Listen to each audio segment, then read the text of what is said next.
आप जानते हैं कि बाज़-औक़ात खाना खाने और मशरूबात लेने के बाद कुछ मेडिसिन्स ऐसी हैं जो आपकी बॉडी पे नेगेटिव इम्पैक्ट डालती हैं।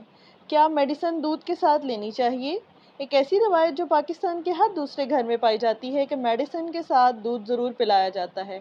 आज मैं आपको बताऊँगी कि खाने की वो कौन-सी चीज़ें हैं जो आपकी मेडिसिन के अगेंस्ट जा सकती हैं, या मेडिसिन किन खानों के साथ आप लेंगे तो मेडिसिन आपकी बॉडी पे असर नहीं करेगी।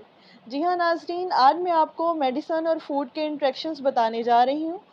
मैं हूँ समिया इसहाक, आप देख रहे हैं सैम्स फार्मा। वीडियो स्टार्ट करने से पहले सबसे रिक्वेस्ट है मेरा चैनल सब्सक्राइब कर लें ताकि मेरी आने वाली तमाम वीडियोज़ आप तक बआसानी पहुँच सकें।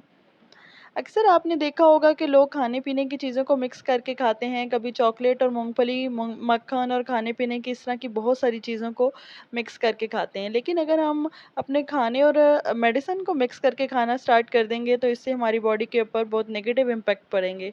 आप खाने और मशरूबात के साथ कुछ मेडिसिन लेते हैं तो इनके दरमियान में इंटरेक्शन हो सकता है, आपकी मेडिसिन का इफ़ेक्ट डिले हो सकता है, उसके मेडिसिन के इफ़ेक्ट में कमी आ सकती है, या मेडिसिन का इफ़ेक्ट ज़रूरत से ज़्यादा आपकी बॉडी में हो सकता है।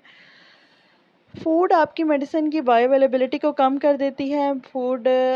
अक्सर फूड जो हैं वो मेडिसिन के मेटाबॉलिज़्म को कम कर देती हैं, और अक्सर फूड आपकी मेडिसिन की बॉडी में से एक्सक्रीशन को इफ़ेक्ट करती हैं। For example milk.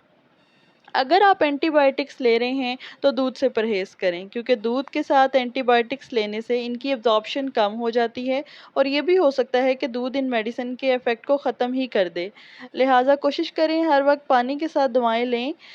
स्पेशली कुछ एंटीबायोटिक्स लाइक सिप्रोफ्लॉक्सासिन, टेट्रासाइक्लिन और एज़िथ्रोमाइसिन, इनको दूध के साथ कभी मत लें। इनको खाने से 1 घंटा पहले लें या खाने के 2 घंटे के बाद पानी के गिलास के साथ लें।